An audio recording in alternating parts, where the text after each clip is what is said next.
Hello guys, welcome to back. Bigg Boss 7 வெற்றியை தொடர்ந்து big pass 8 ஆரம்பிக்க போகுது. இந்த ஆரம்பிக்க போறதுக்கு முன்னாடியே பாத்தீங்கன்னா கமலஹாசன் மிகப்பெரிய அறிக்கை வர்றாரு. என்ன பிக் பாஸ் வந்து விலகிறேன்னு சொல்லி என்னடா சொல்ற? பிக் பாஸ்ல இருந்து கமலஹாசன் விலகிட்டா அவர் மாதிரி வார்த்தை ஜாலத்தை யூஸ் பண்ணி யார் அழகா போஸ்ட் பண்ணுவா, யார் அழகா ஆங்கரிங் பண்ணி தொகுத்து வழங்குவா அந்த ஷோவை அப்படின்னு சொல்லி நீங்க என்ன நினைக்கிறீங்க? அதுக்கு உண்டான விளக்கமும் அந்த வீடியோ தான் இந்த வீடியோ நம்ம பார்க்க போறோம். அதுக்கு முன்னாடி நம்ம சேனலை சப்ஸ்கிரைப் பண்ணாத மறக்காம சப்ஸ்கிரைப் பண்ணிட்டு பாருங்க. அப்படியே பெல் ஐக்கன் ஆல் செக்ஷனை கிளிக் பண்ணிருங்க. வாங்க வீடியோக்குள்ள போலாம். கன்ஃபார்மா உறுதிப்படுத்தப்பட்ட தகவல் தான், கமலஹாசன் பிக் பாஸ்ல இருந்து விலகுறாரு. அவரே அறிக்கை விட்டுட்டாரு. அதுக்கு பதிலாக யார் சூஸ் பண்றாங்கன்னு பாத்தீங்கன்னா கிட்டத்தட்ட ஏகப்பட்ட பேர் உள்ள வந்துட்டு இருக்கு.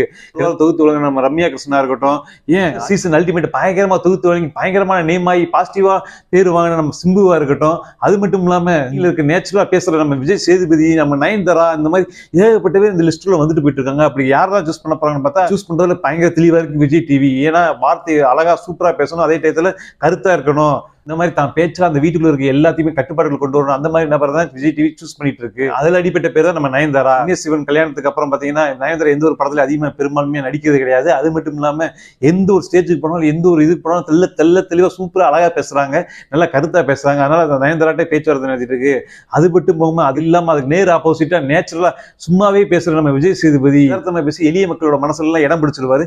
அதனால விஜய் சேதுபதி பேச்சுவார்த்தை நடந்திருக்கு. இதெல்லாம் போக ஒரு அல்டிமேட் ஸ்டார், அதாவது ஆங்கரிங் இவதான் தொகுத்து இந்த ஷோ பயங்கர ஹிட்டே அப்படின்ற மாதிரி கமலஹாசனுக்கு அடுத்து இருக்கிற ஒரே நபர் யாருன்னு பாத்தீங்கன்னா சூர்யா டீம் பேச்சுவார்த்தை நடத்திருக்காங்க. கிட்டத்தட்ட சூர்யால வந்து ஆங்கரிங் பண்ணாங்கன்னா வேற லெவல் சும்மா இருக்கும், சூப்பரா இருக்கும். அதுக்கடுத்த லிஸ்ட்ல இருக்கு பாத்தீங்கன்னா நம்ம ultimate star Simbu and Ramya Krishnan. இவங்களை பத்தி சொல்லவே வேணாம், நீங்களே பார்த்திருப்பீங்க பிக் பாஸ் ஷோல இவங்க ஆங்கரிங் பண்ண விதம் எப்படி இருந்துச்சுன்னா கிட்டத்தட்ட சிம்பு ஆங்கரிங் பண்ணதால ரொம்ப சூப்பரா பிடிச்சிருந்துச்சு. அவர் தொகுத்து வழங்குறது எல்லாமே பாசிட்டிவா ஒரு சுபேலிங் பேசோட கிட்டத்தட்ட எந்த ஒரு ஹர்ட் பாயிண்ட் யாரையும் ஹர்ட் பண்ணாம எந்த ஒரு நெகட்டிவ் சைடு இல்லாம சூப்பரா அந்த சீசன் நடத்தி முடிச்சிருப்பாரு. லிஸ்ட்ல இருக்க யார் வந்தா சூப்பர் ஆங்கரிங் பண்ணுவாங்க அப்படின்னு சொல்லி நீங்க யார் நினைக்கிறீங்க கீழே கமெண்ட் பாக்ஸ்ல கமெண்ட் பண்ணிருங்க. அது மட்டும் இல்லாம கமலஹாசனுக்கு கிட்டத்தட்ட போன சோழியும் சரி அதுக்கு முந்தின சோழியும் சரி நெகட்டிவ் சைடு அதிகமாயிருச்சு. கெட்டவங்களா இருக்கவங்க அவர் பார்வைக்கு நல்லவங்களா தெரிஞ்சாங்க, சூப்பரா ப்ரொஜெக்ட் பண்ணாரு. அது கூட பரவாயில்லைங்க. நம்ம பார்வைக்கு நல்லவங்களா இருக்கல பூராமே அவர் பார்வை கெட்டவரா தெரிஞ்சது மட்டும் இல்லாம அதை பூராமே அப்படியே அவர் செயல்படுத்தினாரு. கிட்டத்தட்ட ரெட் கார்டு கொடுத்து வெளியே அனுப்புனதா இருக்கட்டும். நம்ம பிரதீப் தான் சொல்றேன், கிட்டத்தட்ட பிரதீப் உள்ள இருந்து ஃபைனல் ஜெயிச்சுட்டு போயிருந்தா இவ்வளவு பேர் புகழ் வந்திருக்காதுங்க. அந்த அளவுக்கு சூப்பரான பேரு புகழ கிட்டத்தட்ட ரெட் கார்டு கொடுத்து வெளியே அனுப்பி கமலஹாசன் பிரதீப்புக்கு வாங்கி கொடுத்துட்டாரு. பிரதீப்புக்கு புகழும் பேரும் கிடைச்சு, அதே அளவுக்கு கமலஹாசனுக்கு நேட்டிவ் சைடு கிடைச்சிருச்சு.